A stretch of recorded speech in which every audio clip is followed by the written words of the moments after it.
बारसे गोजा बिबारजों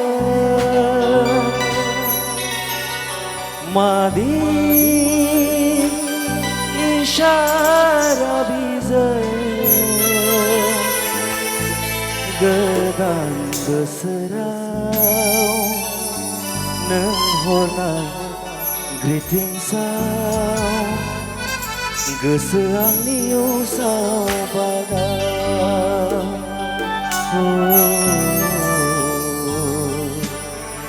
गोसो आंनि उसाव बागाव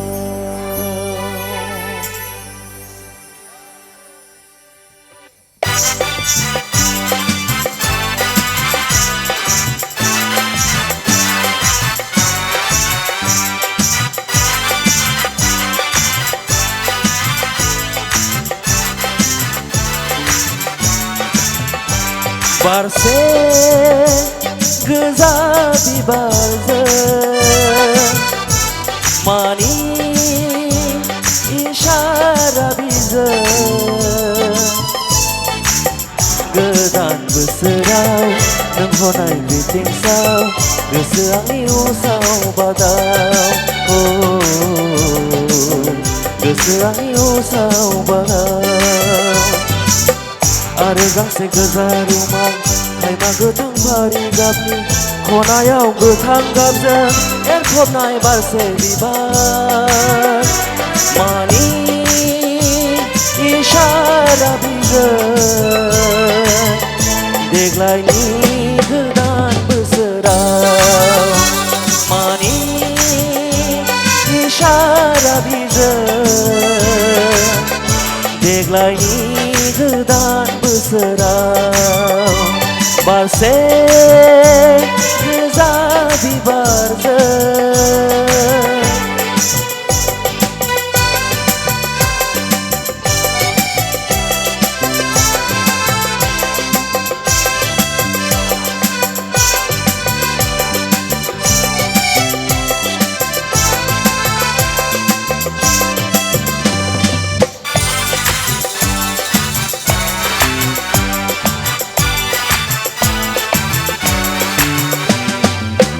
लिरनाय दङ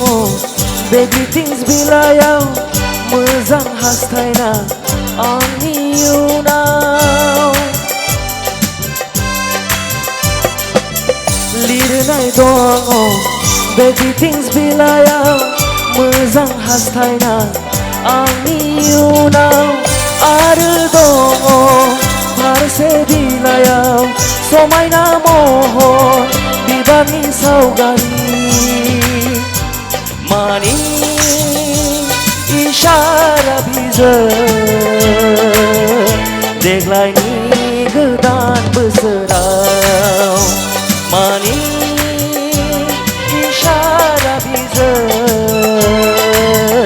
देग्लायनि गोदान बोसोराव बारसे गोजा बिबारजों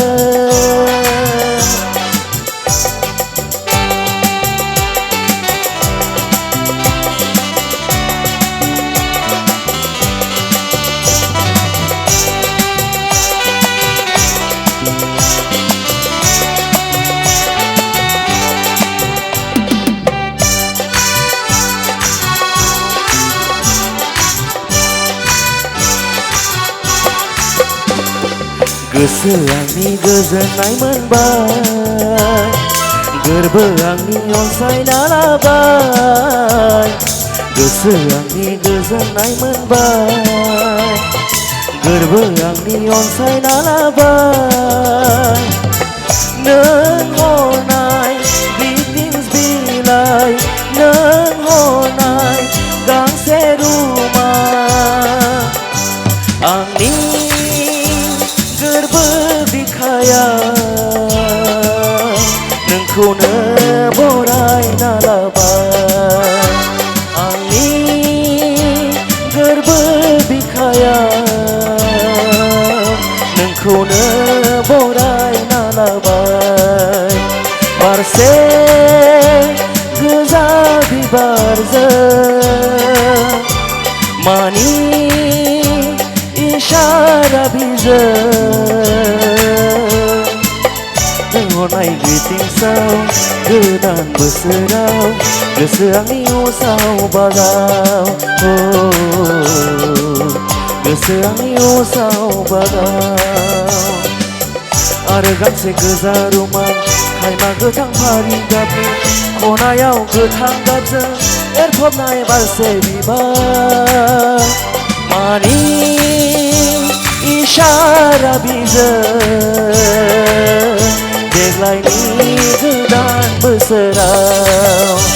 मानि इशारा बिजों देग्लायनि गोदान बोसोराव देग्लायनि गोदान बोसोराव देग्लायनि गोदान बोसोराव थेंक इउ भिडिअखौ नायनायनि थाखाय साबायखर गोजोन्थों।